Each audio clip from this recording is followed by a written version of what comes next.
The next room sound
Sorry, let's see. Welcome to the Committee on Ordinances. Today is Wednesday, February 4th. Thank you everybody for being here. I'm Shelley Peterson, filling in for Pedro Espinal, Chair Pedro Espinal. Can you please call the roll? Thank you. Chairman Pedro Espinal, absent. Vice Chairwoman Shelley Peterson. Here. Councilwoman Mary Kay Harris is absent. Councilman Oscar Vargas. Here. And Councilor Justin Reyes. Present. We have 3 present, 2 absent. You have a quorum. Thank you very much. We'll get started right away. Thank you everybody for being here. If you could read starting with the thank you. Item number 1, resolution encouraging the General Assembly to pass legislation establishing a Crook Point Bridge Authority. Who do we have to speak on that today? Mr. Sir? It's on the plan of your prayer that the testimony you're about to give is the truth, the whole truth, nothing but the truth. I do. Can you say your name and title for the record, please? Ordinances, Chief Operating Officer. Thank you for being here, Chief. Sure. Take it away. So the resolution before you is consistent with other resolutions we provided to the council that provide support for state legislation. Part of the mayor's agenda this year was to create this Crook Point Bridge Authority. All the state legislation does is enable us to create the authority. The idea behind this is that we would then contemplate taking the Crook Point Bridge, which is currently owned by RIDOT, to city possession. We didn't want to do that direct to the city, so this enables us to create an authority so that should we decide to take the bridge, it would be taken by the authority, kind of similar to how the building authority works. So this is just the first step. The process of taking the bridge and the discussion about that would come to the council also for approval. This is just getting us started on that process. We do need to move quickly because the bridge is scheduled for demolition in 2026, 2027. There's $6 million in the Department of Transportation STIP that's allocated to that. If this bridge is not demolished, that money would then be invested in the cruise site that we've been working on by India Point, and so DOT is committed to repurposing that money for the development of that cruise terminal, which would be great. But if we don't move quickly, they're just going to use the money to take the bridge down. Okay, thank you. I want to acknowledge Councilwoman Ryan is here. Thank you very much for being here with us today. Thank you, Chair. Does anybody have any questions? Yes. Can I? Yeah, go ahead. The $6 million you're talking about, who has the money? The State Department of Transportation. If we don't get the bridge, what happens to that money? You're saying that we'll go reallocate it to somewhere? If we don't take the bridge, that money will be used to tear down the bridge. So we're trying to do a safety bridge? We would like to take the bridge into the city possession. And what we want to do with the bridge?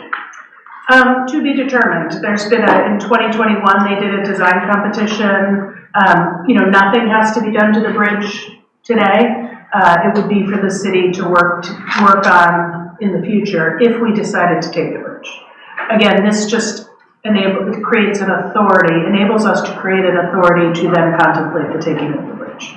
But one, we have the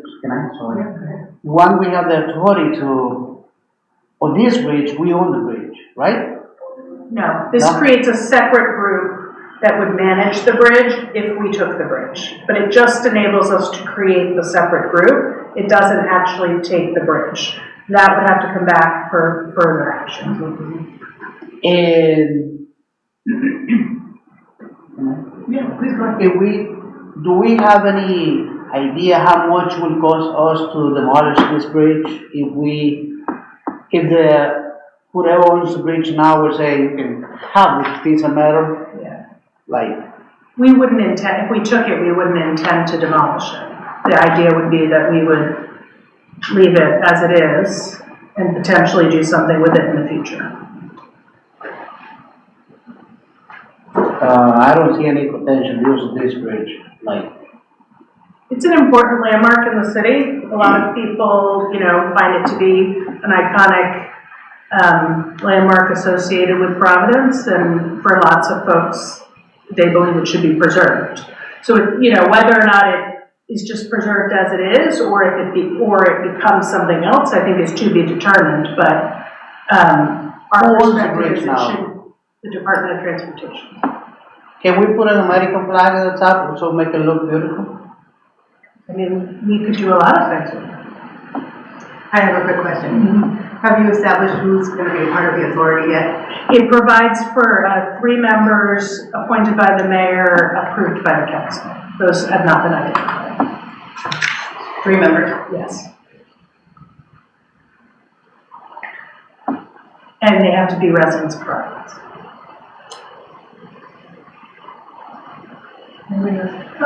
Councilor May I? Ryan, please go ahead. Thank you, Madam Chair. So just for clarification, what's before us is creating the authority. Doesn't cost us anything. It's just creating an authority. What's before you is just a letter of support for the state legislation which creates the authority. Okay. Which doesn't cost us any money. And the money, the $6 million referenced by my colleague, will be repurposed in Providence. So that's a win Correct. for the cruise line area, the port area. So that's $6 million into our port area, which would be certainly welcome. Exactly. So no commitment of expenditure of funds if we pass this. Correct. But it's all, it's $6 million to the port, and it's an opportunity for us to decide what we want to do to a historic landmark. I think it's a good thing. I like the $6 million. If I could just make a point of observation, I think I certainly appreciate having the opportunity to continue engaging on this. However, I do think that we should have some sort of council representation on that particular authority. And so I would be supportive of this if we had at least one council opportunity, council approved appointed person. So all of the positions are approved. Through council. Through council. All 3 positions have to be approved by council. But appointed by the mayor. Correct. But, as with other appointments, like we'd have to work together because you're not going to approve it if, Yeah. Yeah. I like the idea, just speaking on the topic, I just like the idea of having a little bit of bipartisan opportunity while the authority is kind of presenting itself. I just think it engages an opportunity for council and mayor to have a little bit of input as to how it looks. And obviously, because it comes to the council, it's a different, it's still an opportunity for councilors to be able to engage that way and have some say. But I just think in that initiation of a lot of the conversation, that's just my personal opinion. Chief, so the current legislation in the GA, it's has already been introduced, and the current language says that it's all mayor appointed. Correct. Okay. Approved by the council. Approved by the council. Yeah, I do understand that dynamic. Is any way that the council can appoint 2 more people, one from the council and one from another neighborhood? Or it's only these 3 members will be only 3 members from the neighborhood area or the whole city? I mean, it says 3 members from Providence. I will say, having sat through a lot of meetings where we try to find people who want to be in service on city boards, it's not always easy. And so when we were thinking about this, the work of this board is going to be very limited. And so it might be challenging to find folks that want to do this, given that, like, it's not a board that's going to have tremendous impact. I think that the questions about changing the legislation, I guess it would require us to submit a survey at the State House, which is, a different conversation. And if I could just ask, you had talked about the timeline. You said 26, 27 for takedown, more on the 27 side, closer to the middle of the 26 side. Do you have an idea? I think the reason I'm pushing on this is that if we don't show momentum, I think RIDOT is going to start mobilizing and we're gonna lose that opportunity. Like, the STIP is a formal document where they manage their projects. There's a lot of, they would really like to see us move forward on this, otherwise they're gonna scoop that money, or they're not gonna move the money, they're gonna leave it and start working towards the demolition.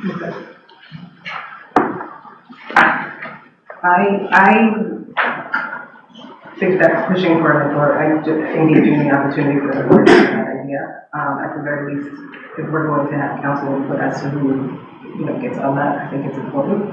And knowing that there's an either or option where the money still stays in Providence, I think that's important too. So I think I would make a motion, or I will entertain a motion. So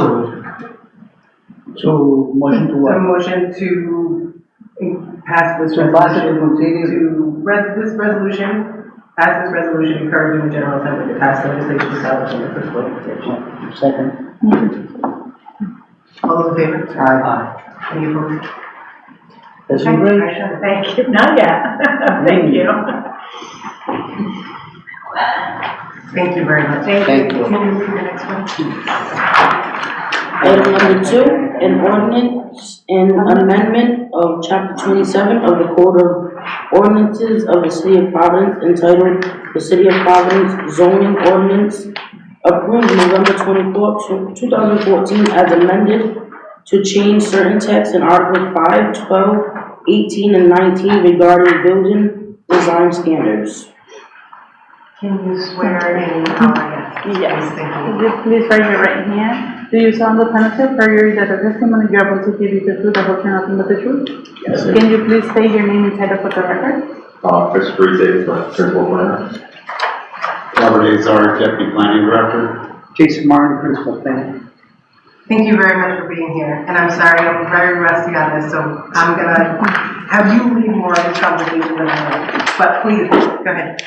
Thank you, Madam Chair, members of the committee. Thank you for entertaining us tonight for this informational session about this zoning amendment. We thought it would be a good idea to do this in a less formal setting prior to the public hearing so that we can explain some of the nuances of what we're putting forth. And give you the opportunity to ask any questions that you might have. So with that, we have a slideshow presentation to kind of run through here. And I just want to acknowledge that we also have Alexis Thompson here who participated in this. The three of us will be giving a presentation, but Alexis, and we also have Lev Simon, who worked on this as well. Great. Before you start, I think I have to make a motion Yes. to enter the exhibit, right?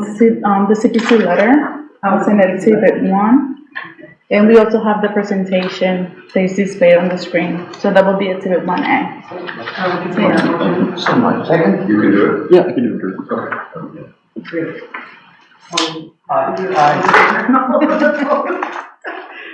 Great, I have it. Please go ahead. Okay, next slide, please. All right, so we're going to talk about really two different things here. A proposal for design regulations for small-scale residential and also for apartments and mixed-use buildings, and then we'll have a discussion. Next slide. All right, so again, I've already introduced Alexis and Lev, Chris and Jason, also staff in the planning department. We're the ones that are reviewing on a day-to-day basis development proposals, and we see the kinds of things that come through. And while you see a lot of projects that technically comply with the law, there are often some issues, and we're looking to try to address those. Next slide. We talk about this in the comprehensive plan. It talks about promoting design excellence and historic preservation through appropriate land use controls. And we talk about establishing an ad hoc committee that will help us work on design regulations to improve the quality of construction in the city. Next. Okay, so we pulled together this committee, and as you can see, I think we had about 14 folks who attended multiple meetings. We had several design professionals. We had developers, large and small scale. We had a representative from the Preservation Society, and we had 2 neighborhood advocates that were with us through this entire process. Next. And here is the mission of that committee. It really just reiterates what's already in the comp plan, which is to develop new design standards that improve design quality without unnecessarily increasing the cost of new development or the length of time for projects to be approved. Okay, so we met 6 times from June to October. And, you know, we just kind of like worked our way very systematically through, you know, issues. We asked committee members to bring to us examples of buildings that they like, buildings they don't like, and then we really dug in deep on, you know, what is it that makes something good, that makes it fit in, but also being very cognizant of how much development costs and not wanting to make development so expensive that we don't get the development that we need. Next. Okay, I'm going to turn it over to Jason Martin now, who's going to run through the slides about small-scale residential development. Good evening, councilors. Again, thank you for having us. I'm going to talk about small-scale residential. So this consists of primarily 2- and 3-family housing, which really accounts for the majority of housing in the city are 2- and 3-family units, really. That's what we have the most of. And so, before kind of I go over what we actually agreed on, I wanted to kind of give you a history. I'm the preservation planner, for those of you who don't know. I staff the Historic District Commission. I just want to give a brief history of kind of the evolution of 2- and 3 families in the city. You know, it's interesting too, the building on the right here, as some of you may know, is on Manton Avenue. And Manton Avenue from Glenbridge to Chalkstone is a great kind of area to show the evolution of 2- and 3-family apartments, really 2-family apartments, in the city. And this goes from the Dyerville Mill, which is the oldest extant mill in the city, is there tucked behind Manton Avenue on the river. And then there is duplex housing of the 19th century that was made for the mill. And as you kind of go down the street towards Chalkstone, you'll get an evolution of housing. We really didn't, that starts then, after the mill housing, we get double and triple deckers that go up until about the 1920s, the 1930s. Through that phase when Providence was what many of us wish it was, again, as far as the population and size and density of the city, where we had over 200,000 in our population at that point. After that, as you go down the street, you're going to see an evolution now again of more 2 and mostly 2 families. These are all really didn't start getting built again until the 70s, quite honestly. That's because Providence, actually, nobody was really building anything post-war. People were leaving the city. We were deserted. Those kinds of things were happening. Suburban flight, all of those types of things were happening in the city. So there wasn't a big wave of development. There was more than enough housing in the city at that point. In some ways, we're lucky because we didn't demolish a lot of it, and a lot of it still exists. And so we came down and we housing down there from the 70s. You can see housing now from the 70s all the way through to modern day. And most of that housing up to about 2010 is a duplex style housing, just like it was for the most part in the mill housing. They were side-by-side duplexes. In 2010, we started getting kind of a new prototype in the city, and that's kind of exemplified by these models.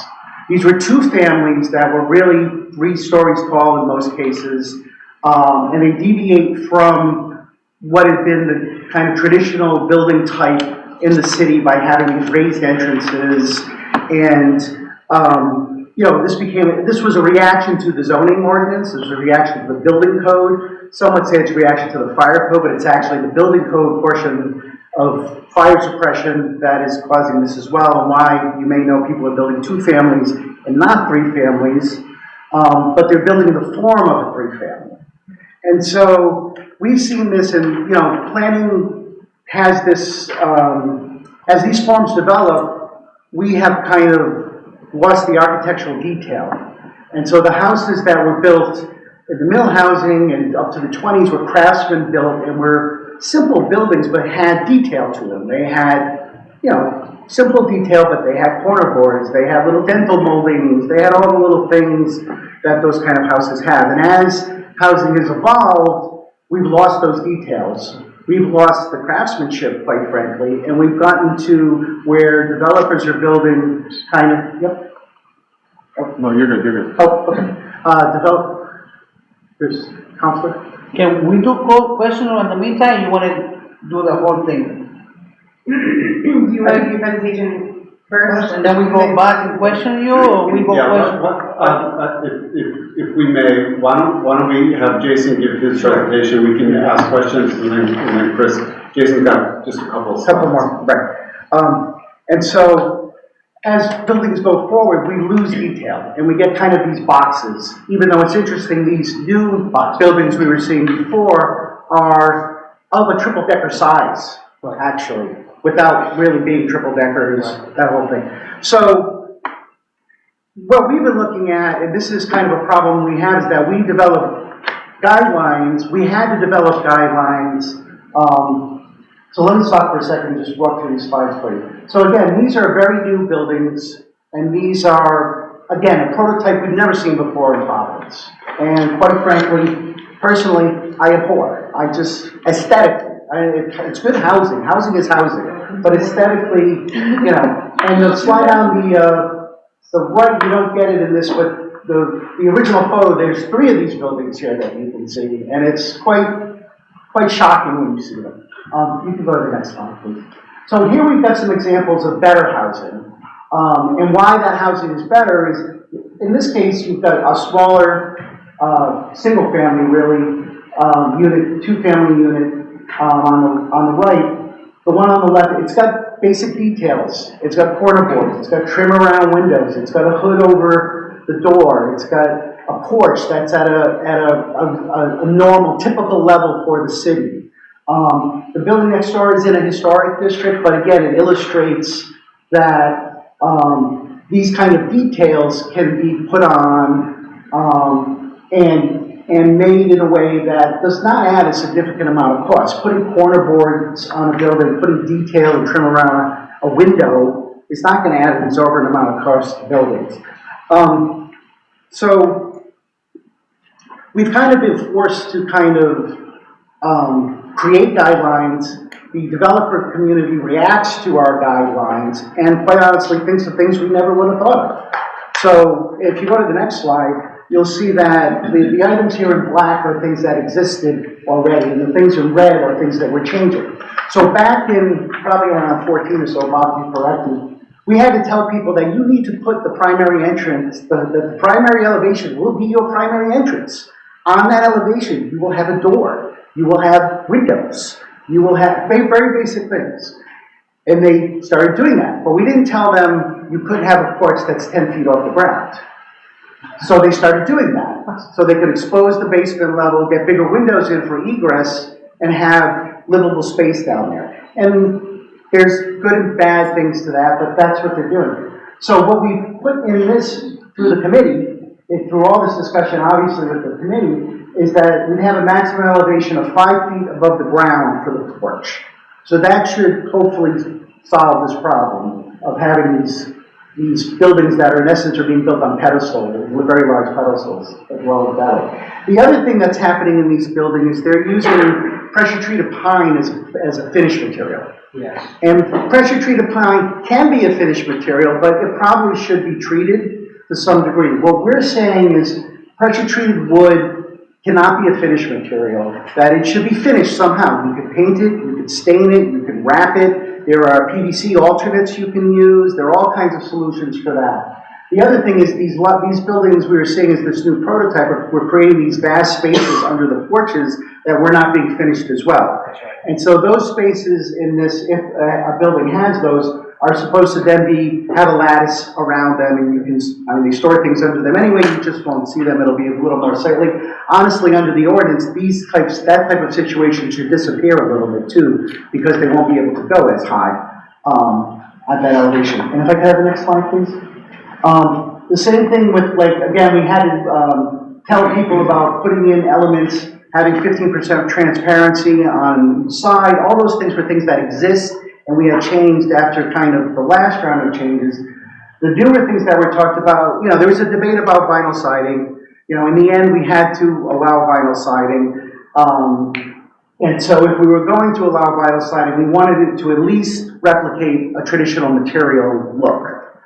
They also come in weird panels and different things, so we stated that if you use vinyl siding, it has to be in this form. Also, if you're using, for windows, you shall have trim around those windows. The trim shall be at least 3.5 inches, so it's somewhat substantial. You'll have a sill on the window. You will also have corner boards at this point as well. And I think that's the end of at least One more. Oh, one more, I'm sorry. No. Oh, no, that's it, okay. So, I mean, really what we were trying to do in kind of ending this is trying to just, through little changes, make these buildings have a very stark appearance, especially on the primary elevation. And so by adding just these little bit of detail around them, it'll make them look better. Chris deals with this much more than I do, as far as helping developers try to improve design by adding the simplest of things to these buildings. And so that's what kind of, I think, our hope was for this scale of building. Thanks, Jason. And before we get into questions, I just want to acknowledge Councilwoman Ryan and her advocacy on behalf of good design. It led to these provisions in the comprehensive plan and also this ad hoc committee being formed. I also want to acknowledge that City Council staff did participate in the ad hoc committee meetings throughout. There was a representative, I believe, at every one of those meetings. So I want to thank the council for being a true partner in this. And we're happy to take questions at this point before we turn it over to Chris. Do you have any questions? Yes. Yes, go ahead. So this design will be for the next 100 years? No, they could change, in our experience, what happens is we implement changes and developers and builders do their thing and decide, they address the changes and we hope that what comes out is what we envision, but sometimes they find loopholes or ways to do things that we just didn't think of. Like, quite honestly, that prototype was never thought of as something that was going to show up based on what we had written before. So the ordinance is the ordinance. It can change at the will of the council. So, all of a sudden something goes horribly wrong, it can come back. The design profession, like this committee, 1, 2, 3, 4, 5, the 6 people here, these people were appointed or they invite them to be part of the committee? Yeah, so actually, the way this worked is that we, based on our experience, these are people, all of these people actually, the developers and the design professionals, are people that we work with on a regular basis. These are people who are commonly working in Providence. So we brought forth a list that we vetted internally with the administration. We also vetted it with Councilwoman Ryan, who was expressing an interest in this, and former Councilwoman Helen Anthony also had some input into this because this was a strong interest of hers. And at the end of the day, we sent out a request. Just about everybody we asked was more than willing to participate. Right. The reason is because I don't see any Latino names with 47% Latino in this city of Providence. Like, they have different ideas too, though. And they can pitch in the new designs that they will propose and see if we can do a difference. That was the only reason There were some invited, they just, everyone who was invited didn't participate. Oh, okay, that's. So we did try, we did consider that, and, I know a couple of developers, I know Fernando Tavares was invited. Right. And some others that just, for whatever reason, couldn't make our schedule. Thank you. Do you have any other questions? Yes, before. Go ahead. Would it be okay if I just tagged on to that question? Absolutely. Just to add, some color to that? There was a broader list, and the list was acceptable to the council president. I reviewed it. I know our colleague Helen Anthony had some input. It was a broad list. A lot of people were invited, and those who didn't actually sit did offer some insight that was considered invaluable. So I do want to say that, I can speak to this committee that it's a solid committee, and it's because of this committee, I think a really good product came out of it. Right, So just wanted to follow up on that. thank you. So talking about these, so this property in Menton Avenue, it is true that they changed this barrier like 5 times and didn't look good at the end and keep changing it. I can't, again, I didn't actually review any of this project at all. It was I don't even know. I can actually speak to this a little bit. So, one of the things that we didn't talk so much about here is the fact that, sometimes the plans that builders will submit to our building permit system, they will have, sort of elevations of what the different building facades will look like, and then they'll have a site plan that shows where the building sits on the site, but they don't always give us enough information so we know what it's going to look like on the ground, and that includes the topography of the site, how hilly it is, and so what often happens is the developers will submit a plan that makes it look as if the site is perfectly flat, and it's not. And in order to take a site that's not flat and make it conducive to development, they'll do things like this. They'll put in these like crazy retaining walls, and they'll elevate the entrances far higher above the ground than they show on the plan. And we didn't have any tools to say that, even though it doesn't comply with what they submitted to us, we don't have the tools to say, you're not allowed to do that. This gives us those tools now, including submission of accurate site plans with grading when necessary to show what it's going to look like out in the field. Thank you. Actually, Councilor Rice, you had a question. Please go ahead. Thank you. Comment and then maybe a question. My general question that I pose to both of you is, are we too late? Because there's been a proliferation of these designs in Ward 4. And I feel relieved this is happening, but I'm worried if we're too late.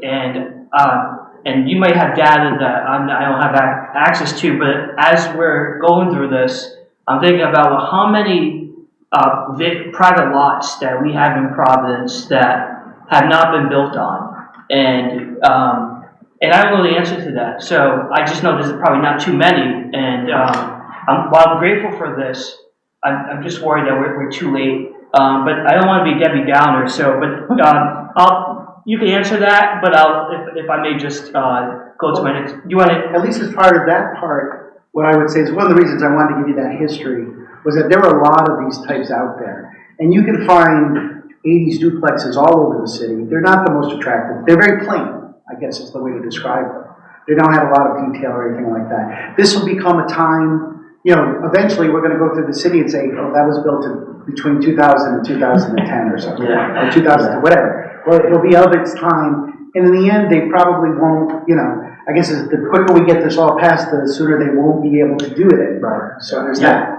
And the thing is that as much as it feels like, were built out, you know, people take down buildings, people subdivide, people find lots that haven't been developed, people who have been holding on to a side yard lot for many years decide to sell. So it's pretty remarkable that the developers are very resourceful and they find the lots, you know, and it's often hundreds of units a year that are developed just through like 1, 2, and 3 family houses. Yeah, they sure do, yeah.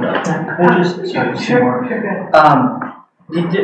The other point to this is like, for the YIMBY audience out there, I think like, there's this feeling that design standards would, hurt development. I feel so differently about that. I actually think for a very long time, these designs that have been popping up, they've, excuse my language, have pissed off neighbors and have made people hate development.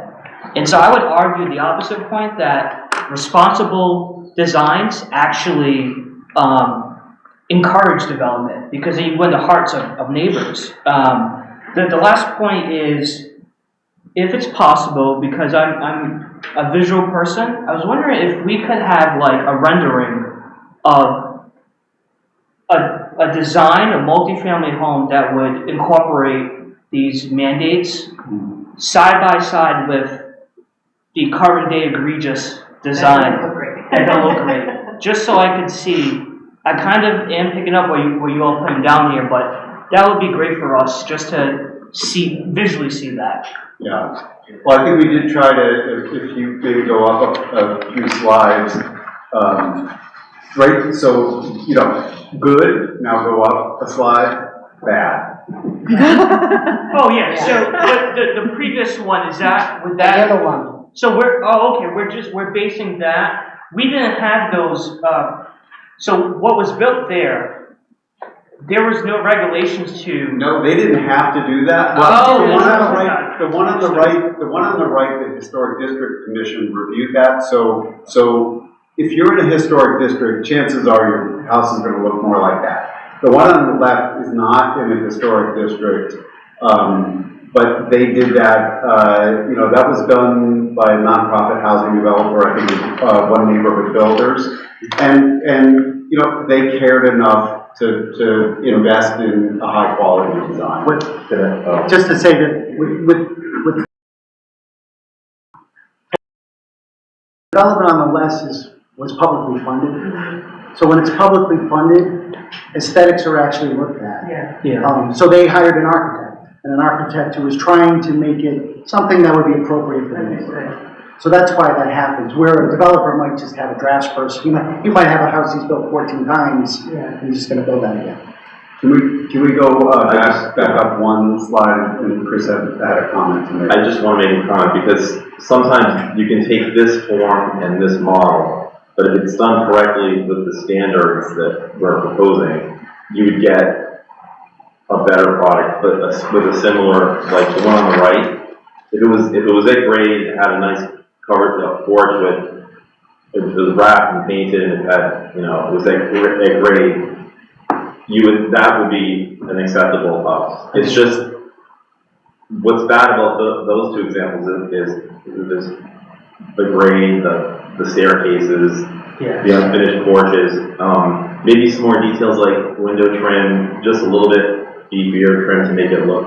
So you can take that form and make it better with, I think, the proposed standards. I actually have a question for you. And just for more for clarification, anything that has already been designed in this way, not good way, would be kind of the status quo. We wouldn't make recommendations to say, hey, add some lattice or whatever it might be that could rectify some of this. Because Ward 14 is rampant with all of this new development in this ward. Not the greatest, not pretty, but some standards to those would be wonderful, actually. So I was just wondering if we're grandfathering all of that. Unfortunately, yeah. Anything that's been built and in compliance is allowed. Got it. Thank you. So if we take this one from Menton Avenue and we box in the staircase and make a different design for some windows, can they use the same box but without the staircases outside? They would have under these guidelines, that entrance up to the second floor could not exist. So the entrance would have to be a grade. Now, could they have a three-story building of this height with a true first floor with porches or whatever they want, like an old triple decker? They could do something like that. Usually, we're gonna see this form, in essence, chopped. Just chop that bottom part. Chopped here, Yep. with stairs coming down the front, most likely. And that would be, that, at grade, It's would okay. would pretty much meet the guidelines that we're talking about. But the staircase would be boxed in. This isn't allowed. Well, that would, Yes, well, so first of all, the staircase wouldn't be as tall, and second of all, it would be boxed in, it would also be painted. And the other thing is that, in a previous iteration of a change to the ordinance, we no longer allow that kind of industrial, Bricks. the wall, that industrial scale, retaining wall.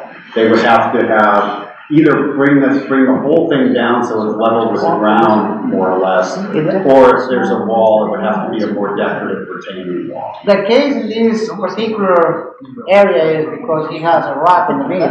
He couldn't break the It's a rock. challenge, we acknowledge that that's a That's challenge. what it is, couldn't break the rock underneath, so Yeah, he went high. there's a lot of rock. Councilors, developers come in, they want to develop. These vacant lots, there's a reason there are vacant lots throughout the city, in certain areas, and I grew up in this neighborhood. I used to have rock. How you call it, how they call the drive. rock? It has a name in it, It's ledge. ledge. It's ledge, yeah. Name was diamond. It's shale and ledge, and like you said, they haven't been developed because it is very challenging. But people are getting to the point where they're looking to develop anything. Not even water. So, if we approve all these designs will be done starting when? The ordinance would take effect upon passage. So you've got a public hearing next week. If you were to pass this out of committee next week, it would probably go on the council dockets for February 19th, and then the first meeting On March 5th. in March 5th. And then, so by early March, it would be So, the only issue here is the front. So it could be the same box, but with different approach, like a beautiful way with different dress. Well, look, Oh my God! the general principle here. Jesus. The general principle here is that probably the most important facade of a building is the one that's facing the street. And we still have standards, but they're lesser important standards. You could have a deck on the back that's made with pressure treated lumber and it's untreated. That's typical. Right. That's not really objectionable because we're not really seeing it from the front. It's sort of that front facade that's the most important. Thank you very much. Oh, please, Councilwoman Ryan. Thank you, Madam Chair. First of all, I'd like to say thank you again, because I was calling, and I want to thank you for your question, my colleague's question about Are We Too Late? I was screaming, as Bob knows, well, not screaming, I was speaking very loudly about the need for design standards, largely in response to what we've all witnessed. Many of these boxes, these tall, I call them shoe boxes, in our wards that were popping up. And yes, we all agree we need housing. And I remember saying we need design standards to preserve and protect the integrity of the look and the feel and the scale of our neighborhoods that we all prize and protect. And there were some council people that said, okay, we're going to vote for this design standards, but we don't want a delay. We don't want it to cause a delay in production. I think we can all agree on that. And then when I started to have conversations with some of the developers that are actually on this and designers, they were like, well, that's gonna be a really hard ask. And I am so elated that you guys worked together and came up with a package of practical rules, if you will, that will, I think, address all of the issues that we've had with some of these terrible designs we've had in our neighborhood. So I have a monthly meeting, and that one house, the big, tall, 3-story box, every single meeting, there's somebody who says, oh, that box, is there anything that we can do? Which goes to the chair's question about, you know, is there anything we can do retroactively? But you're right, it's out of the box. The horse has left the station. We gotta be very careful about, but anyway, I'm very pleased with where you have arrived on this. They're practical, they're predictable, they address the common design challenges, and they're really not expensive. They're not overly burdensome. And the developers and the designers were like, oh, whoa, you gotta slow down because, you know, you're gonna cause us great delay and great expense. We didn't want to do that. So you guys threaded the needle, and I really applaud your efforts here. You made me happy, and you made my neighbors happy. And interestingly enough, before these practices were surfaced, some of the developers that have been active in my ward are actually doing just what this is suggesting, and the result looks good. So I know Alexis is catching the permits incoming, and even though these aren't rules yet, you guys have been nudging the developers into that model, and it's helped. Yeah. So I do think, would I have liked that box not to have been built in my neighborhood? Would I? There's two problems that I will always remain thorns in my side in my neighborhood that I grew up in and love dearly and advocate for all the time. But I do think that we are in time, and you guys have been working toward this for some time now, and it's helped, and I know that this will really help a lot. Yeah, I have to echo, thank you for your advocacy on that, Councilor Ryan. I think that this is a really good step forward, and I think I have, excuse me, I have noticed a little bit of improvement and change in certain designs that are kind of coming up pretty quickly in our area. So I agree with you, and I encourage and hope that, you know, it's well received and we're getting what we need for our wards to have a little bit more of that continuity that we were all looking for. So I appreciate all of this work, it's been great. Did you have another question? Yes. Go ahead. So, we have, you mentioned that we have a public hearing, right? Public hearing? Next week. Next week. So in the public hearing, can we still make changes? Absolutely. Like we will have a lot of people coming in and saying, look, we like to make these changes to this house.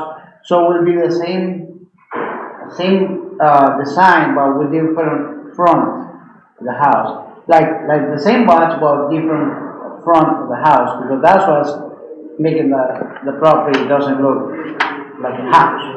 It is a house, but the way that they design it. Because we have to take into consideration the foundation, the walls, all the design that inside. If we change something in the front, everything will change inside the property, and that will cost a lot of money to them. No? We're representing, and again, you know, we did have representation of some of the small scale developers who are building things that look like this, and you know, if you actually go back, I'm sorry, go to the next slide. The guy who was building some of the stuff that looked like on the previous slide actually is building the thing on the right-hand side here. So the developers can do it. And, you know, I think we just need to push them a little bit harder. Okay. And, you know, and we'd like to, and with that in mind, if we may, to move on to the next topic, I think you're going to see an example about the fact that we already have some good regulations in place for bigger buildings, but the process that we've adopted internally is starting to change, and this will help move that along. So we're happy to keep going with questions on this, but. Can I just ask one more? Last question, One last question. Well, so just for, an additional, reassurance, that the development on the right side, the design standards would force developers to begin to build that. That's kind of the ideal. That's sort of the best case scenario. Even with the height, like, we're not gonna see these, like, you know. No, that second- represents the height that will be, in the new rules better. Let me address that, John. So it depends on the zone, but in the 3-family zone, you can have a full 3-story building, so you can have a building that's the height of in a 3-family zone, you can have a building that's the height of a typical triple decker. Yeah. On very small lots, though, we do limit the height to 2 stories, but on typical normal size lots, you can get to a 3-story. But Counselor, I think you were referring to the porch. Were you referring to the entrance or the height of Or the height of the building. The height of the building, like. The height of the building, yeah, you could still have a full 3-story building. Even in it being 2-family. Yes, you can have a 3-story 2-family house, yes. Okay, got it. The last question I have is, from a preservation this perspective, going into these sessions with developers, is there anything that you had wanted to be included in here, but ultimately you backed off on? Yeah, of course, yeah. I mean, you know, if in a perfect world, we wouldn't allow vinyl siding. You know, vinyl siding is Why? it's a cheap facsimile of real wood, but however, we recognize that it's also often the most economical But it should be solution. done properly. It can work. It's what happens to houses and for older houses, that when they apply the vinyl, they strip all the moldings off, Oh, I see. cornices. If you were to build it properly with vinyl, you could still add, I mean, they may not want to do that because it may still have wood trim, but you'll have a vinyl, or maybe vinyl wrap. So it can, that's what we have to Vinyl's like a allow, because necessary- it is a material people use. Vinyl's a necessary evil, and it may well turn out to be the lead situation on other generations, but Maybe That's- a long time from now. that's how we deal. That's interesting. So yes, lead's a very bad thing in that, but, I'm sorry, vinyl, but And they're doing vinyl shingles now that Yeah. look like, so sometimes people use the front, they'll put vinyl shingles. Yeah. That's why we're allowing that, so. Got it. Okay. Go ahead, please. Last question. Last question. Official last question on this one. You So, brought up a good point. going back to the first designs, Yes. and then we pass to the second designs, we losing the ADU.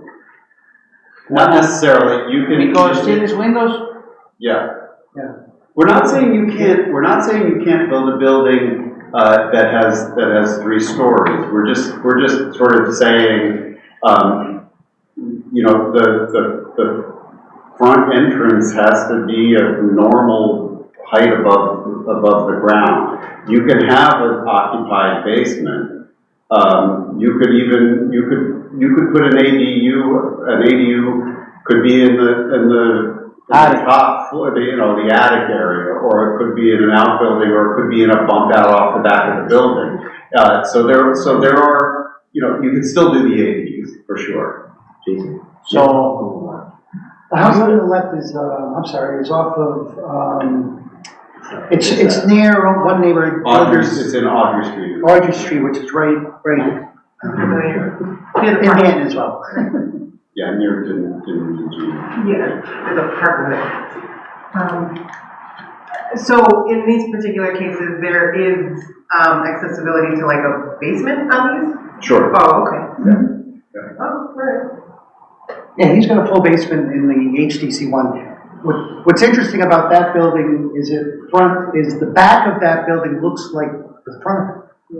Because he made a duplex, but he put it front and back. And it faces out onto the As cemetery opposed behind to it. up and down. So, but it has full basements and there is there's livable space in the basement. Interesting. And that's why these type of, properties are selling like hot bread, because of the basement.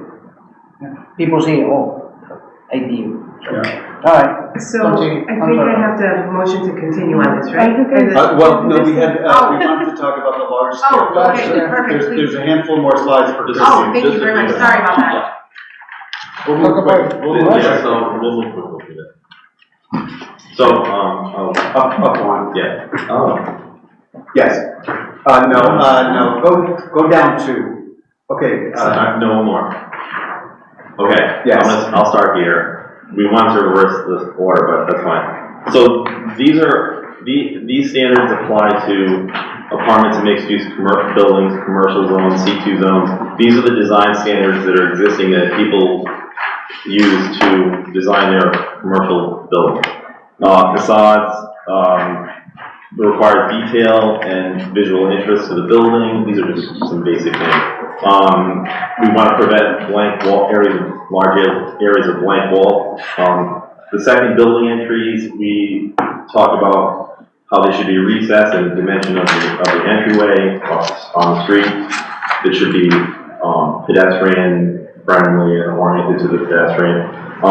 Fenestration, windows and doors, and transparency of the windows on the ground floor and the upper levels to make sure they're transparent and have enough glazing. For the first floors, if it's commercial, we allow a lot more glazing on the first floor for commercial use. With roof line design is important, cornices, parapets to make it more visually interesting. Building materials, certain materials allowed on the ground floor are not allowed. I'm sorry, there's a few materials that are prohibited for these buildings, such as concrete block, T111 siding. We allow vinyl, not on the first floor, but on the upper floors. Build-to percentages of how much a building fronts on the street and setbacks. Actually, how much of the building should be on the street edge. Multi-tenant retail centers, we look at site design, hardscape that's cohesive, and ground floor uses in some streets, main streets in C2 zones, which are in the ordinance, you cannot have parking in residential on the street front. So these are the standards that we look at when we're looking at design and developers look at. So the next slide is going to Go up one. The next slide will show Go you. up two. Yeah, there. So this building was designed with the existing design standards in mind. And there are some failures with this building visually. I'll just start off with the massing and proportions of the building are okay, I think. The facade, there's a large area of blank wall on that street. You can see that large Chimney? yeah, well, I'm gonna get to that. The building entrance is okay. It's recessed. The fenestration's okay, but the ground floor loses it with pedestrian experience on the street edge, walking by this building. Also, the building materials are an issue, and so is the roof line. But I'll get into that. So this building, one of the issues is we get complaints from the public about who designed this building, why does it look like this? The building's top heavy because they use that dark material on the top floor and there's no cornice, so it just reads as a heavy, top heavy. There's questionable design features like that big stone door was framed in black. I don't know why they did that. Also, the materials they selected are okay. It's just where they placed them. Like it's questionable why they selected that corner to highlight one material. And where the stairwell is, they decided to do a feature wall. And also the way they break the materials up, it's unappealing. I mean, it's also subjective, but I mean, in the broad sense, people complain about this stuff. Yeah. So better integration of materials selection could be, and again, the ground floor level is not pedestrian, like friendly or inviting.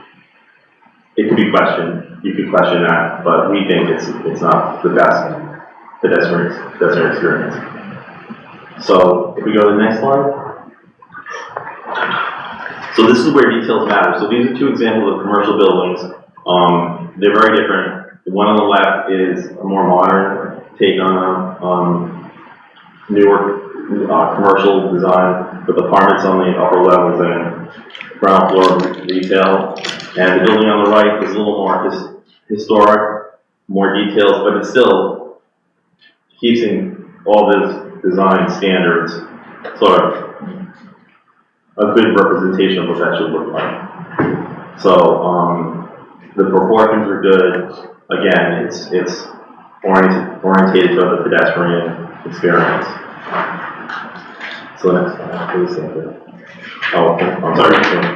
Right, so what we're proposing is for all land development projects, a staff level design review is required to evaluate compliance with design standards and suggest improvements that could be made. And then the staff person conducting the review would make a recommendation to the CPC. So we're getting more involved with the design of these buildings and making sure that they're following those design standards. That's great. And I'll just add Yeah. that Chris is the guy that has already started doing this. And this is his area of expertise. He's been doing this for decades now, working with buildings in downtown that are regulated by the Downtown Design Review Committee, and formerly the Capital Center Commission. He's been an advisor to the I-195 Commission. This is what he does. And so when these projects do have to come in front of the City Plan Commission, they are strongly going to consider the advice of staff. But the fact is that these buildings are going to get better through this informal staff level process before they even come to the City Plan Commission.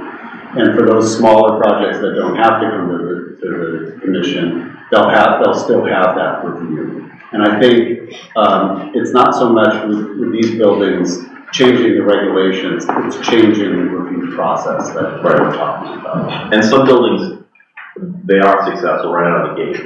A lot of times it's sometimes we get some odd buildings, some commercial buildings that we scratch our heads. And sometimes it's hard to, sometimes we judge our success by what didn't happen. And it's you know, some we do have, you know, I have a whole drawer full of plans of buildings that never got built, and for very good reason, in my opinion. And so, you know, we're often trying to prevent some of the worst things from happening. But I think that ends our presentation. You know, we hope that we will swiftly advance these through the process, and thank you for your consideration. I appreciate that. I just have a quick question on these. As we are starting to see some of these larger mixed use kind of coming into our neighborhoods, Bob, you smile at me because you know exactly what I'm talking about. Some of this has already started to become a little bit more of a typical standard for communication between developer on these things that are kind of really new and up and coming in our neighborhoods with you? Yeah, I mean, I think we've always tried, I've always tried to steer the developer in a direction to sort of, with using those existing standards to try and make a better project. Okay. But Chris hasn't always been involved in But no, some of the past ones with CPC I have not. That's why this one is coming. I appreciate it. Did you have a question? Yes. So the difference between the brick building and the other ones is money-wise, right? Because if you like to do a brick building like that one, it will cost a lot of money. Yeah, you know, it's clear that a brick facade is going to be more money, but we're not asking them to. Yeah, we're not asking. Like that building, if that came to me before on the left, I would have been able to talk about, you know, the use of materials, where they're putting materials, the roof line, why is there just this giant stone, I don't know what it is, I still don't know. It's a mirror. Let's I not don't know go why. It's there. a design feature, I mean, It's supposed to be a water feature. Yeah. I don't Oh, understand. That's what I thought it was, like. But it's the architect not just adding this, it's on the base, and for some reason they had a blank wall and they decided to just, I mean, maybe they could have punched windows in there, because if it's a stairwell, maybe they didn't line up, but they could have done something. They could have done a band of windows. There's just so many little things you can make that building better. Because again, the massing and the proportions are fine. The windows, they're okay. I mean, you know, is that? Yes. That's less. It's great buildings, but I don't see no parking, like, Oh. and that's a big issue. That's the next one. So in our list of comprehensive plan implementation tasks, parking is on that list, but we didn't come prepared to talk about parking today. And the other, One last one. the other one I don't see is, perhaps is like the old timers mixed use properties that we have in the neighborhood. Is any way that we can promote those to come back, like second floor, top floor residential and first floor commercial? 100%.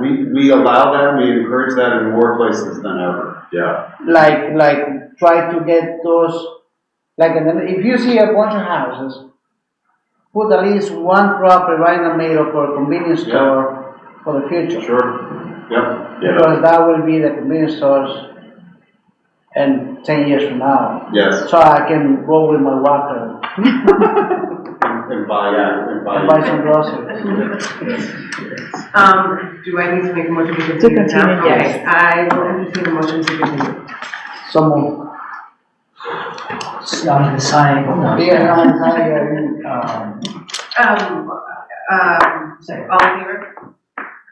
say second? Oh, you said, he said second, yeah, all in favor? Aye. All opposed? Ayes have it, okay, we are good, okay, and so we're, we have one more, right? Okay, great. Thank you very much. Thank you so much. Can you read the final One more. part of the agenda? Yes.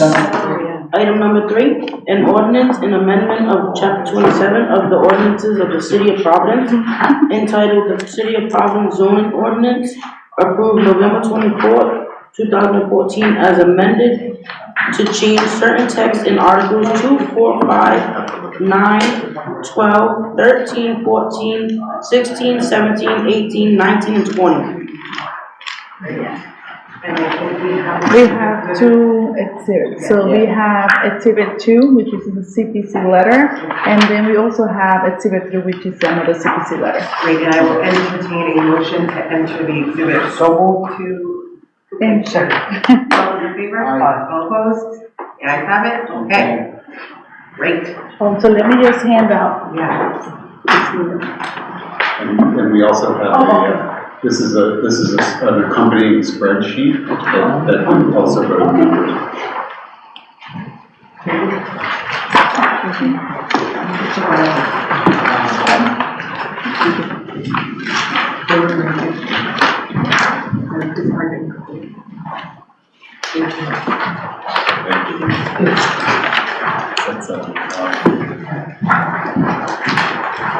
Sorry.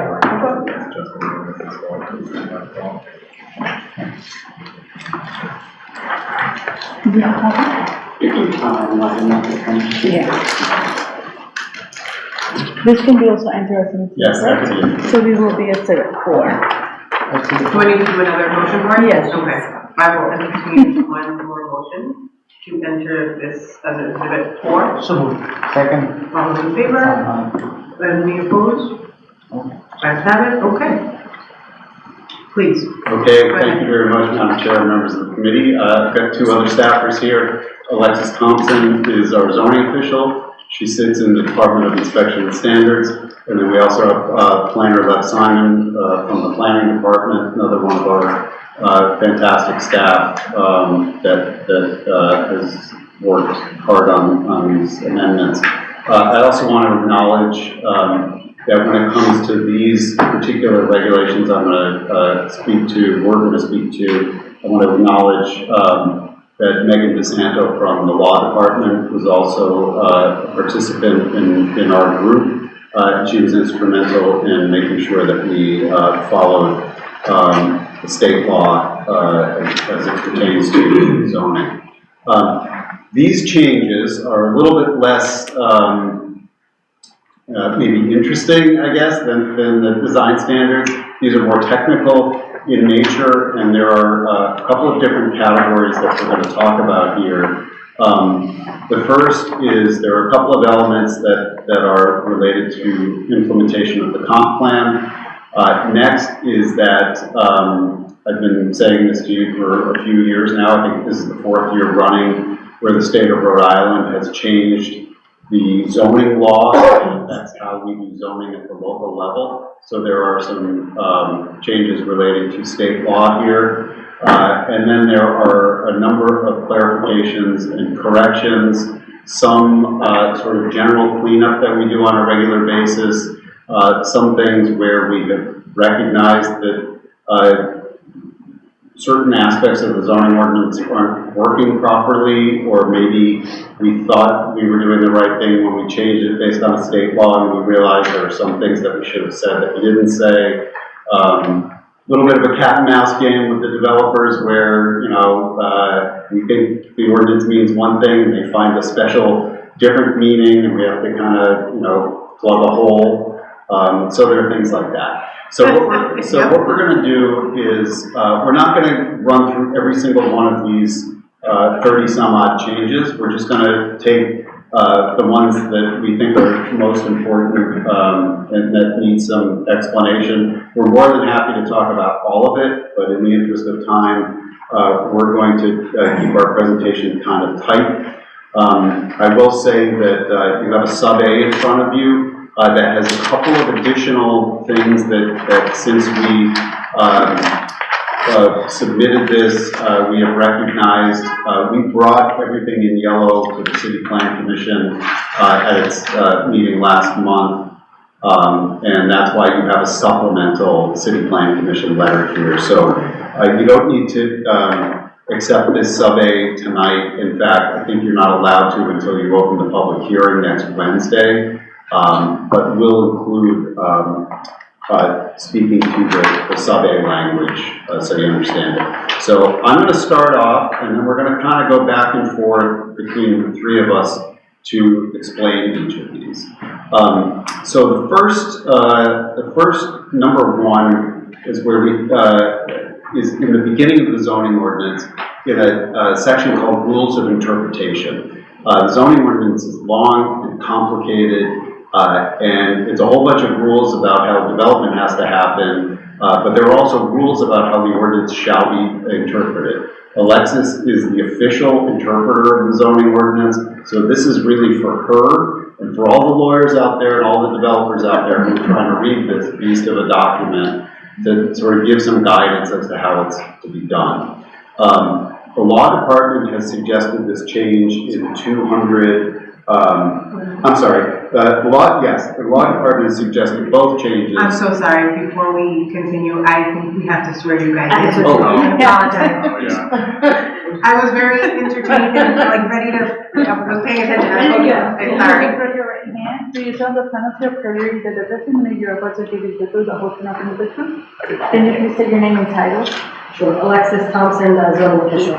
Web Simon Plan. Thank you, sorry about that. Continue, please. Okay, so both of these sentences in 200H and I were suggested to us by the law department to help clarify how the ordinance is interpreted. H does nothing more than reiterate something that is already in the state law. There are two kinds of regulations in zoning: use and dimensional. And the state law says if it's not about use, then it's dimensional. That's all, and we're just reiterating that. We're not making any new law. I is language that is suggested to say that we have captions and headings and subheadings throughout this document They are there for convenience and to help us organize the ordinance, but they are not law, they are not enforceable,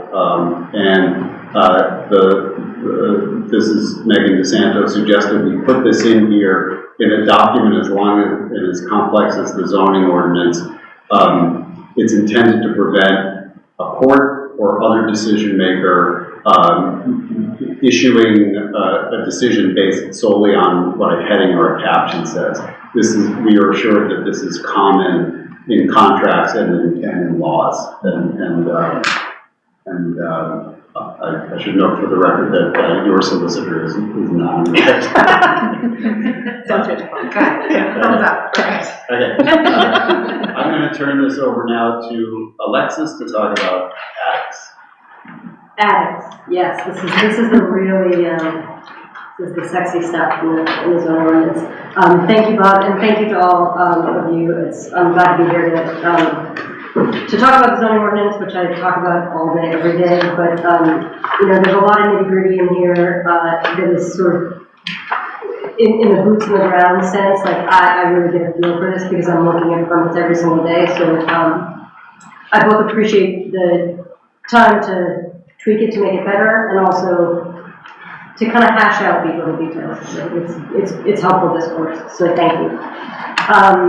So attics, we're doing, this is a small tweak to the definition of attic, and the reason for that is simply that in R1 and R3 zones, which are our two small and medium development zones now for residential, we limit the zoning, the zoning ordinance limits the height of houses to 3 stories, which the comp plan has deemed appropriate, and you all have signed on to that. What we're seeing more and more, in reference to the previous conversation, are these boxes that are not only 3 stories, but for all intents and purposes, 4-story buildings.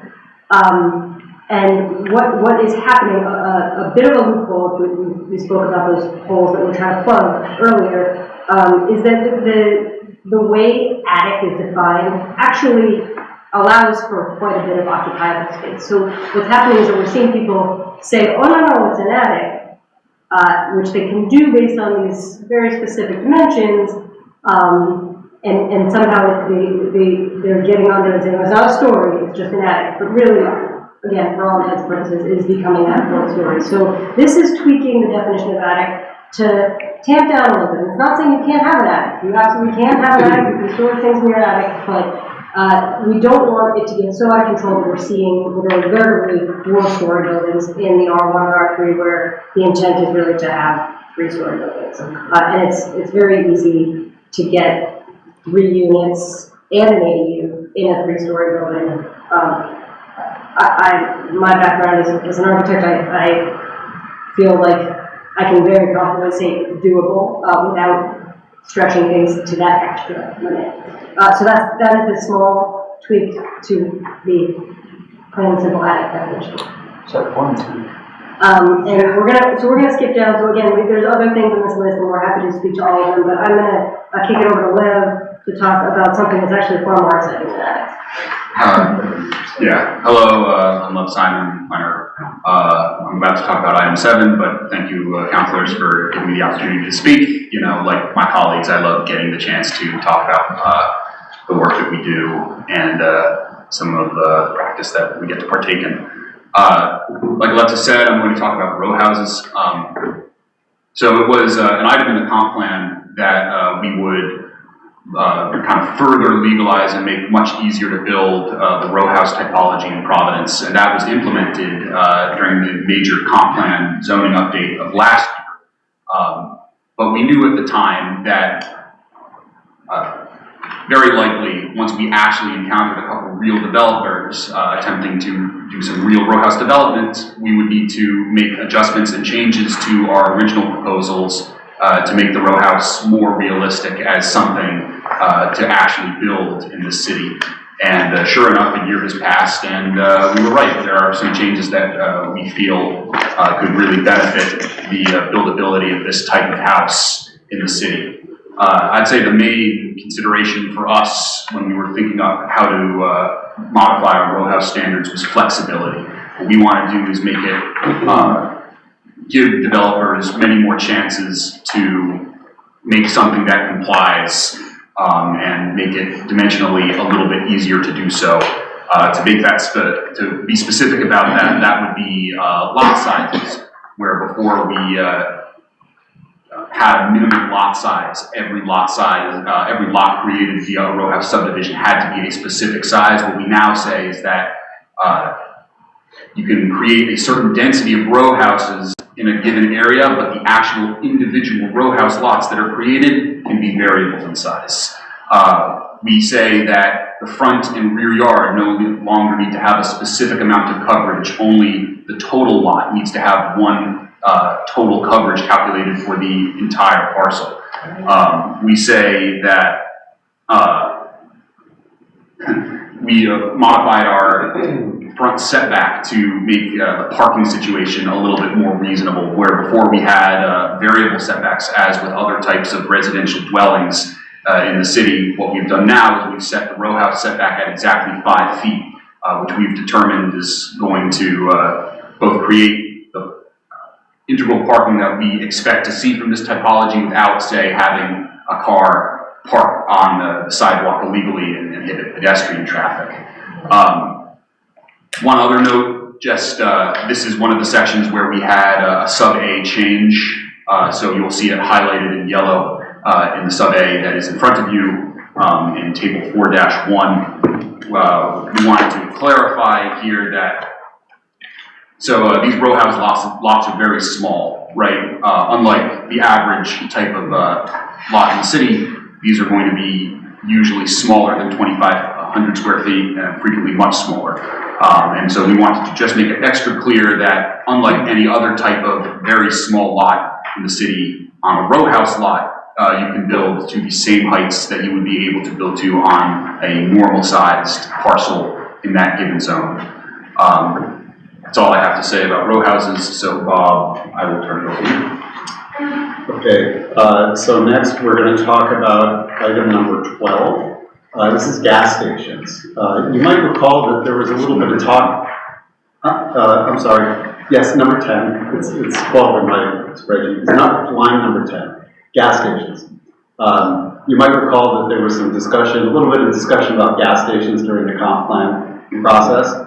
And ultimately the language that was agreed to in the comprehensive plan was that gas stations would be prohibited in, new gas stations would be prohibited within city limits, except by special use permit if the targeted land is unsuitable for residential development. Okay, so essentially what that means is that if there is land that is zoned for gas station, but is also zoned for residential, and it turns out that residential is not feasible on the land, usually it's going to be because of some environmental contamination of the property where residential wouldn't be allowed, but something like a gas station would be allowed, then the gas station would be allowed. And in that case, it would be a special use permit that would go to the zoning board. So we simply have, there is one zone where the C3 zone, we've changed gas station from permitted to by special use permit, and then we've included special use permit criteria in C2, C3, W2, and MNU that says exactly that gas stations shall be allowed in those zones only when the subject property is unsuitable for residential development. So we're carrying out exactly the language that's in the comp plan. Okay? And we'll be happy to take questions when we're done with this. The next one, transitional shelter. This is also a comprehensive plan item that we are implementing in zoning. The language directly from the comprehensive plan from H3, that's the housing chapter, says support the continued operation of emergency shelters, including by enacting land use and zoning changes that allow emergency shelters, transitional shelters, and special needs facilities of appropriate size by right in residential and mixed-use areas. So, right now, the transitional shelters are by special use permit in the R4, C2, C3, and D1 zone. And we're proposing to change those to permitted so they don't have to go to the zoning board.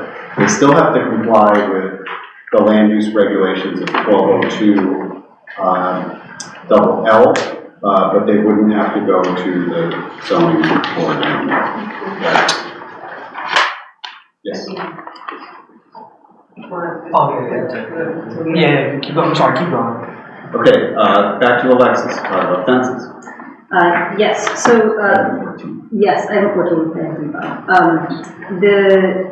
This is a good example of not necessarily plugging a hole because somebody's figured out a way to do something that we don't like, but as a tweak that will actually, the intent is to help people and be a little bit more flexible. So we have fence regulation, we have pretty wide-reaching fence regulations, but what we found is that the particular regulation that relates to that front 5 feet of a lot where we don't want to see fences super high, we say they need to be 3 feet high until you get 5 feet back, and then they can rise to 6 feet.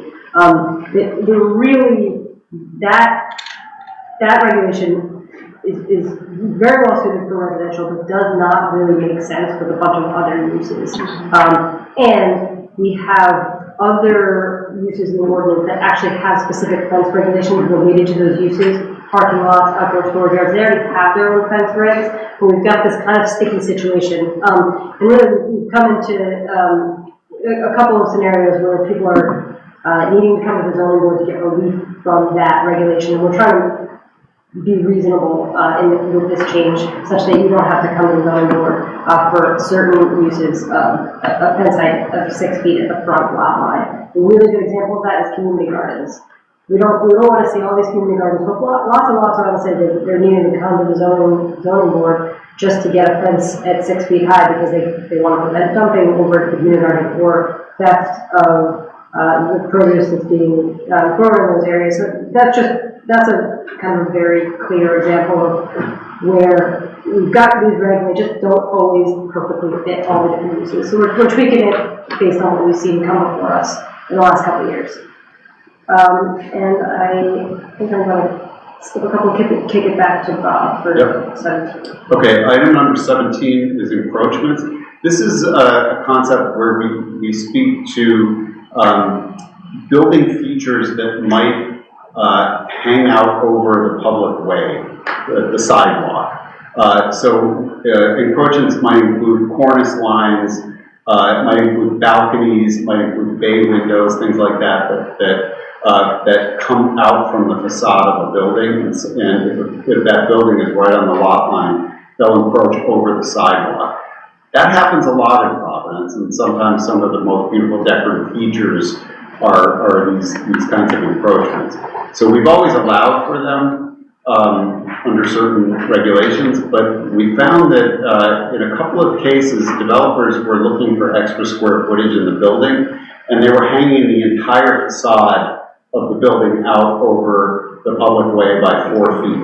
And it results in a not so attractive result. So what we're doing here is clarifying that only a certain portion, only a certain percentage of that facade is allowed to encroach. And we did a lot of sort of evaluation of typical buildings in Providence and how much of them encroaches. And so I think we came up with some good rules that allow for a decent amount of encroachment, but not that sort of,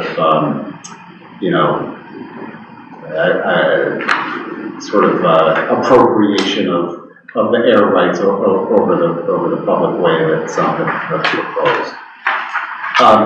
Okay, next, I am going to talk about parking. This is the only time I'm going to talk about parking officially today. This is line item 18. There are two parking standards that we're changing. One is bike parking. We found with all the schools, the public schools that have been coming in front of the City Planning Commission, that our requirements for bike parking for K-12 schools are ridiculously high. So we're reducing those. So a meaningful number of bike parking spaces have to be provided. more than enough for anybody who's typically going to ride to a school, but not so many that like the whole playground has to be taken up by bike racks. The other one relates to parking for colleges and universities, and this is relating to a portion of the MOU between the payment in lieu of taxes agreement with the colleges in Providence that seeks to right-size the parking regulations that is specific in the pilot agreement. It says allow for multiple users per parking space given the increase in hybrid and remote employees. So we've seen that with these schools, they have workers who aren't always commuting on a day-to-day basis. So we've adjusted those regulations accordingly. That doesn't mean that colleges that have a lot of parking and want to have a lot of parking can't have it, but it gives a little bit more flexibility. So that was number 18. We're going to move down to item number 27 that I will also take. This comes from the sub-A. 1903B, it changes the language to reflect an update in the state law. This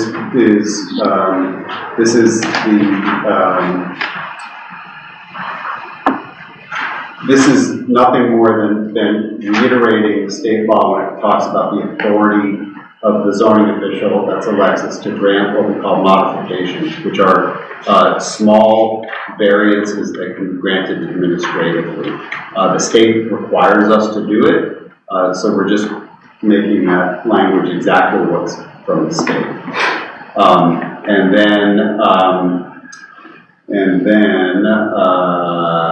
There's some other language that, again, makes a change based on the changes in state law, and significantly adds a new category of modification called neighborhood character-based modification. This is where the zoning official is required to look at development patterns within a certain distance of a property that's proposed for this modification, evaluate things like setback, and can apply similar setback regulations to this lot. The idea is that you look at what's happening all around this property, and it would be allowed on that property so that the development there is consistent with what's there. So again, that is including language that's directly from state law. Next is item number 28. This is language in 1904. This is also in the sub-A. And this is, again, just updating to be consistent with state law that recognizes that with land development projects, which are larger developments, that sometimes the city plan commission reviews these projects, sometimes what we call the administrative officer, I or my staff review them. So we're just updating the language to reflect that it can be either the city plan commission or another permitting authority, which includes the administrative officer. Okay, I'm going to go to number 34. We're in the home stretch here. Alexis is going to talk about something we touched on in the last item. Yes, so item number 34 talks about really what this tweak does is just make explicit something that is, I believe, implicit in the language, which is to say that we are allowed, it's going to help with pushback. We're allowed to ask and require that a survey is part of a building permit application when necessary. And that is to say, a survey is a definitive document. When there's a regulation that you need to find compliance with, that is related to site boundaries or areas resulting from those site boundaries, the survey is a definitive document.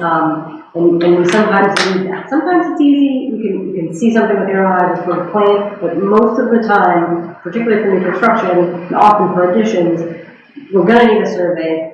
We've always required it. We get a little pushback sometimes, so we're really just making the language very, very clear, so we can point to it in the book and somebody tries to push back. So that is that, and, yeah, that's it for 215. I'll take it back to you. So I'm going to cover the last two items, numbers 37 and 38. I'm going to take them out of order, so I will start with 38, which is the oversized lot subdivision. This is another one that derives directly from the state law.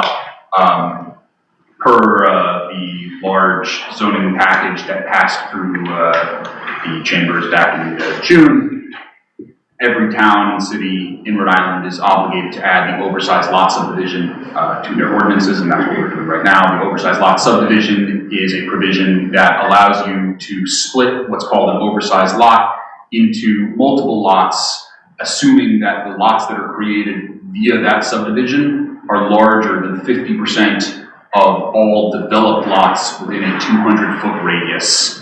So that is to say, if you had a 6,400 square foot lot on a street that was full of 3,200 square foot lots, and all of those 3,200 square foot lots were built on, you could use the oversized lot subdivision to split the 6,400 square foot lot into two 3,200 square foot lots, assuming that you could prove, or assuming that those two lots were otherwise compliant with the zoning ordinance. There are limits to this. You can only use the oversized lot subdivision to create a lot that is 3,000 square feet or larger. So it limits the ultimate tininess that these lots can be. They also are mandated to be at least 30 feet wide. So now I'll go back to item 37. We actually already had in our ordinance something fairly similar to the oversized lot subdivision. We call it the subdivision into non-conforming lots. We use shorthand 2003D for it.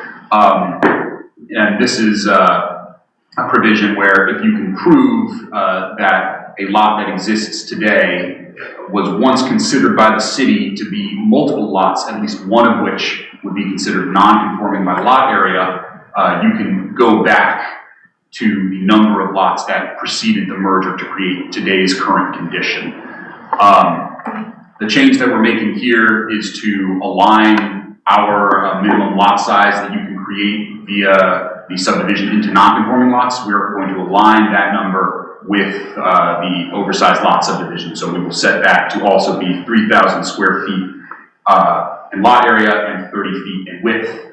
So the two types of subdivision will have the same minimum bounds.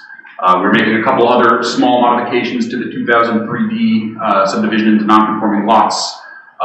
We are clarifying some details on how the proof that we want to see applicants submit to show us that the lots truly were merged and that there used to be multiple lots in the past. And we also want to clarify that the lots that are created via the subdivision into non-conforming lots are eligible for administrative modification. So that concludes our presentation. We'll now accept any questions that councilors may have about what we have to say. Thank you very much. I appreciate that. Do you guys have any questions? Yeah. Let's go into number 24. What is the requirements if I want to go and says a building permit? Like, give me an example. What kind of permit? Like A permit to build a new home. oh, permit to build a new home. Yeah, it's for new, most often, you're talking about item 34, right? 24, yeah, like you asking me for a survey. Yes, it's when it's most often required when there's new construction or a large addition that is gonna be close enough to lot lines that we need to have it definitively clear. As I think we all know, sometimes the fence is where the lot line is, and sometimes it's not, right? Right. So there's a need to be, for us to be able to definitively require that document, to be sure of compliance. And to be consistent, I think that's really important, consistency in applying the zoning ordinance. Counselor, can I just follow up on that? With regard, it's in the process of the building permit, so that would require whoever's going to be building to do that survey. It would, at the discretion of those of us that are reviewing it, whoever's applying for the permit, developing the lot or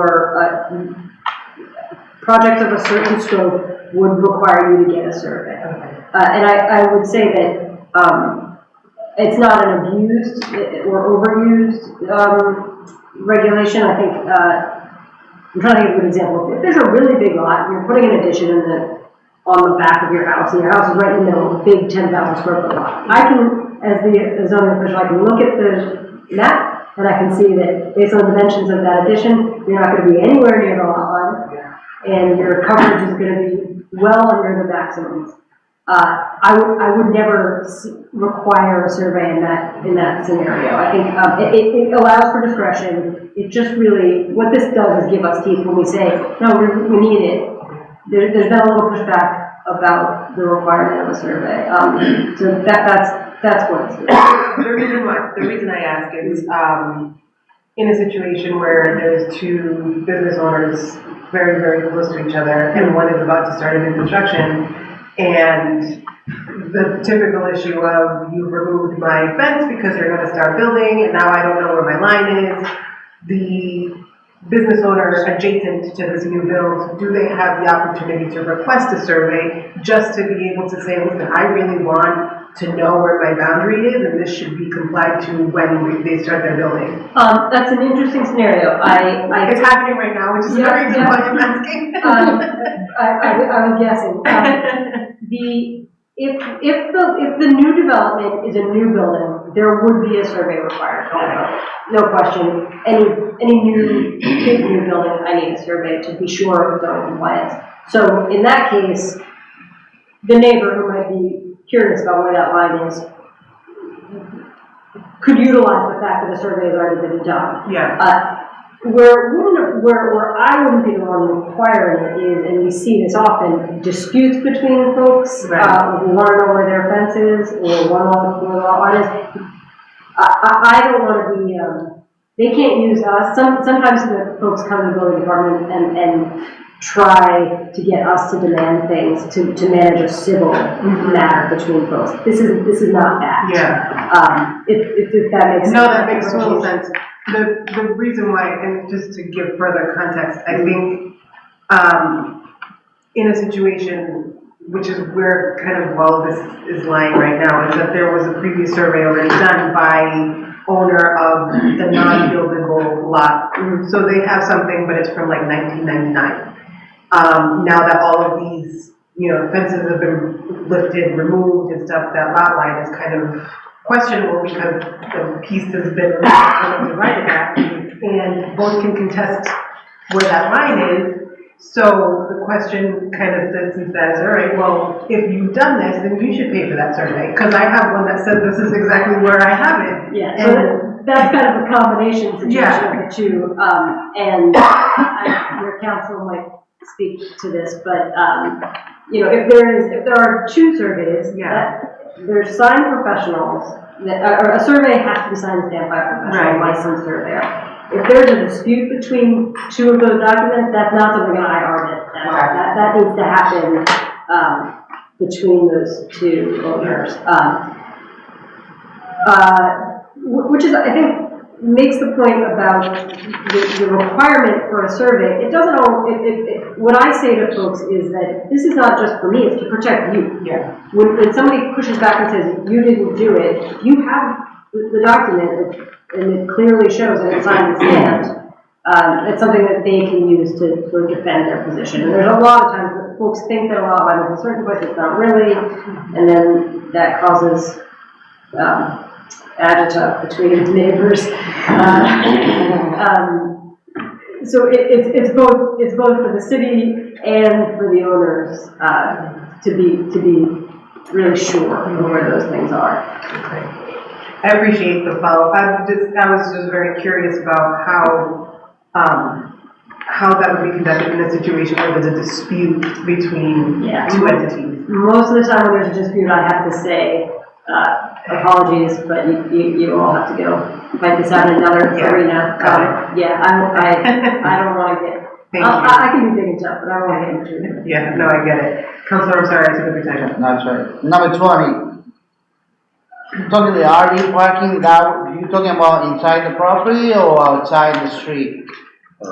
We're talking about, item 20, is a provision that is allowing RV or recreational vehicles, in general, parking in certain circumstances. What we had was two lines in the ordinance that actually contradicted each other, so we're fixing that. One said, you can't do it, and the other said, this is how you can do it.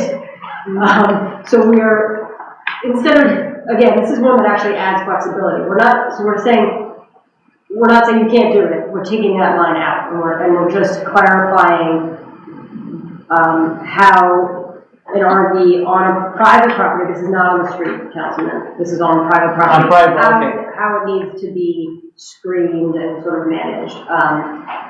So this is really, I think we have it listed as an update, but it's really a fix to a contradictory language. You should RV and campers.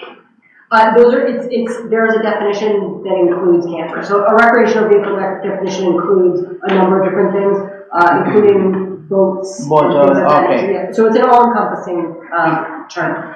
Yeah, because I had the issue like, the people say go park the RV in the street and they want to leave it there for a week.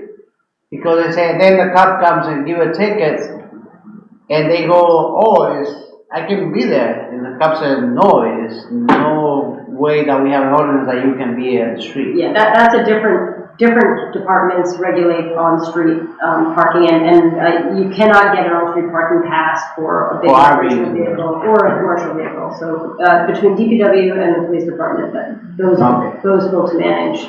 So this is for private property? This is on the property. We don't want to see RVs in every driveway. Yeah. And we also, to be clear, there are other regulations that we're not touching that don't permit an RV to be used as a living a dwelling unit on a site. We have lots of ways you can get a lot of dwelling units on sites now, including ADUs, which is great. But the intent is not to have a proliferation of recreational vehicles that are not screened and are lived in. They jack it up and put a block and this is my house. Yeah, exactly. So, Yeah. but yeah, hopefully that answers your question. Sure. Number 17, Bob, the encroachments. Yes. So my sidewalk is 9 feet from the wall of the property into the street. How many feet can I go in the air? So once you get to 12 feet off the ground, you're allowed to go 4 feet out over the sidewalk. Over the sidewalk. And no more, and if the sidewalk is narrower than 4 feet, you can't go further than the curb. Oh, it's all the way to the curb only? Only if the sidewalk is 4 feet or narrower could you get that far. So in my case, I got 8 feet. Yeah, you would go about halfway out the sidewalk, at maximum. But most of these encroachments they're not quite 4 feet, they're okay. a little bit less than that. That was my question. I now have the money to do the construction. Yeah. Go ahead. Thank you. No, go ahead, no, I don't have any. Oh, sorry, I thought you said, Do you have a question? I mean, I do. It's item 11, transitional shelter. Yes. Does that encompass sort of like an eco village design if it was on state land? So Eco Village is actually unique. So first of all, state land, in general, the State House, the Department of Administration, that falls within the purview of our zoning ordinance. The state is obligated to follow our zoning ordinance. However, Echo Village happens to be on a special type of land that's called state highway right-of-way. And just like our city right-of-way, it falls outside of the rules of the zoning ordinance. So usually state highway right-of-way is the roadway and whatever embankments are adjacent to that roadway. In this particular case, Echo Village just happens to be in the middle of a really large, quarter of a cloverleaf interchange. So Echo Village is an outlier. It happens to be exempt from zoning. But if we're talking, what we're typically talking about with transitional shelters is the use of an existing building for a shelter. And Alexis can speak much more to the fact that, we're often talking about, in some cases we're talking about house-type structures. In other cases we're talking about structures that might be part of church complexes and so forth. But maybe you can speak a little more to the typical, even high-rise, like on Charles Street, that high-rise is being used as a transitional shelter. It can be almost any kind of building. Yeah. Thanks, Bob. I think that the typology of transitional shelter absolutely can occupy any typology that's suitable for someone to live in. We've seen them take the form of houses, of sort of large old mansion type or manor type houses. There's one on Elmwood that used to be a group home that is utilized as a transitional shelter now. And then those definitions they're overlapped somewhat, but they are distinct. Transitional shelter has a certain licensing and a certain way to run it relative to state requirements. It's also different in that it's not, they're not leases, people are not paying by the month or any other amount of time. They tend to be more come and go shelters. The real change here,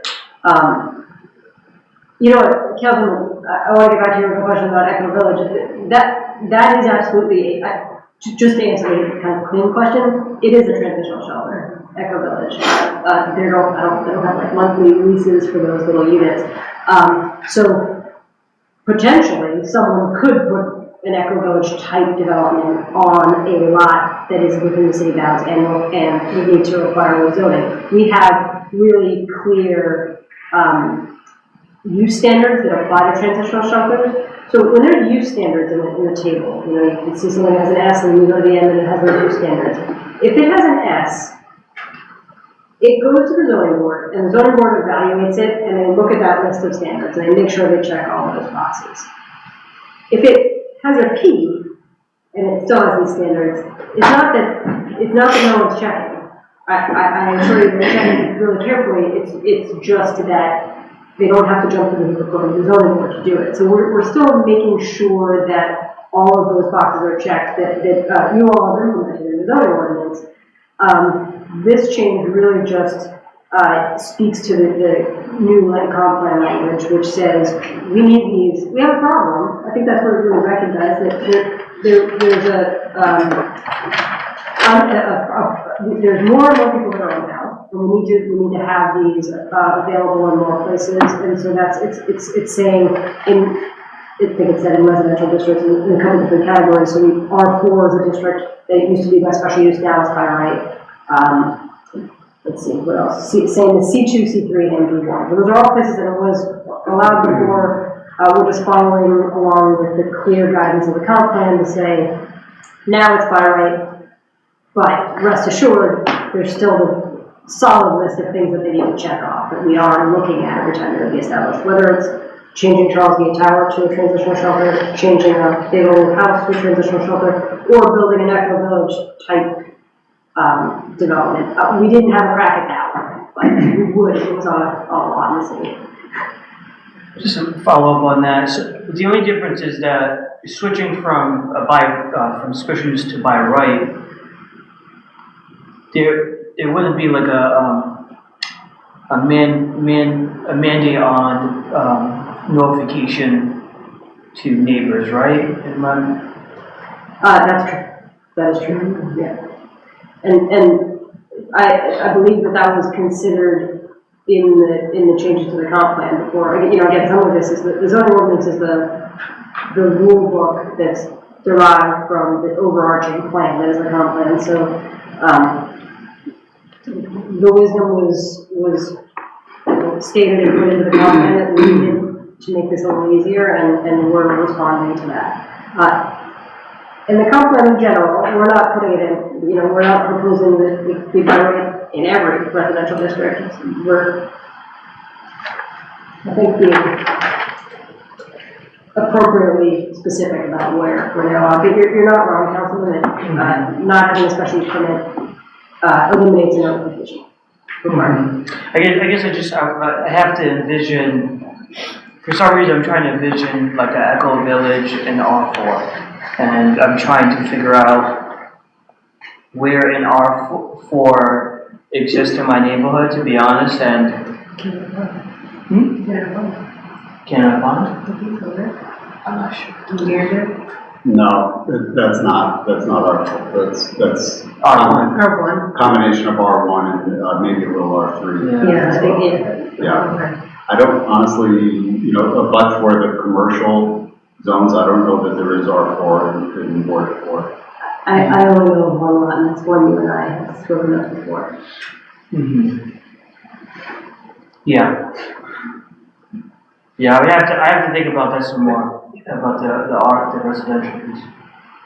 I mean, it's pretty much,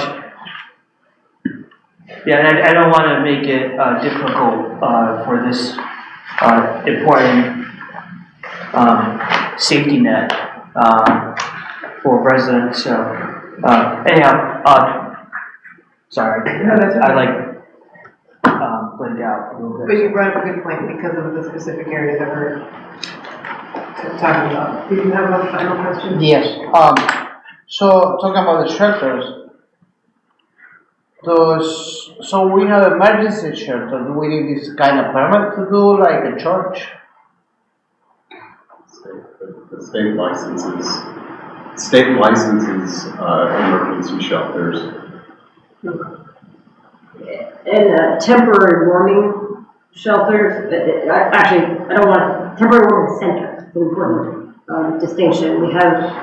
There's an allowance that the state has mandated and that we allow in Providence certain churches to be used as warming centers. They're not intended to have sleeping facilities in them.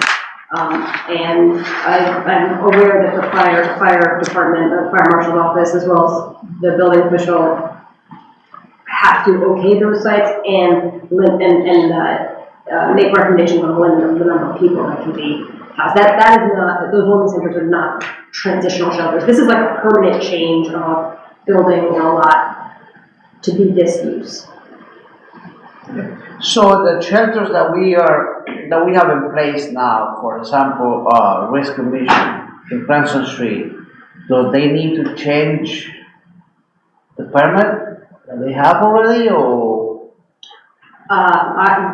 they shelter more than 100 people every night? I would guess that there are probably places acting as transitional shelters that are not formally established as transitional shelters.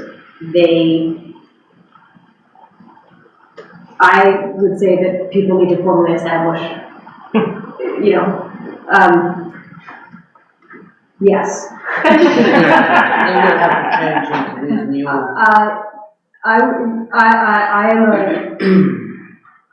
have been made aware of some, and I don't know of all of them, and for some reason I can't place the one exactly that you're saying, but we have done work. Rescue Mission? What?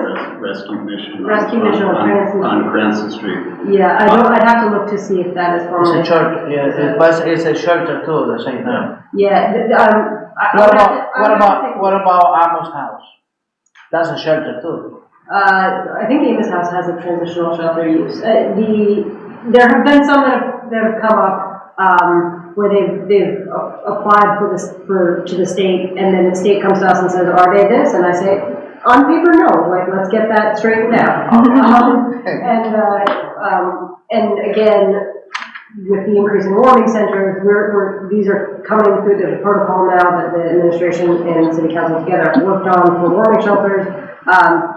They are getting fire and building code sign off. Those are not, zoning does not,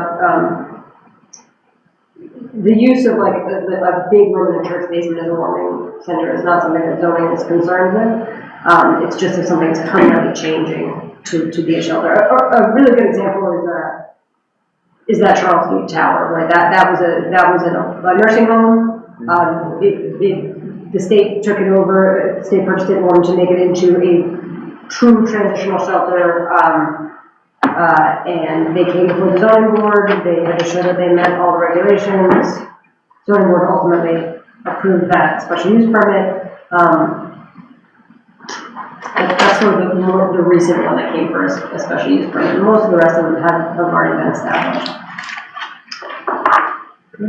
Any more questions? I want to thank you guys for being here and answering, being so thorough with all of this. It's a long time coming, I'm sure, for you guys, and seeing the light at the end of the tunnel on some of these things. I'm sure it's a little bit of a good thing. It feels that way. So I know we're going to continue this because we do have public hearing next week. So I will entertain a motion to continue. So move. Second.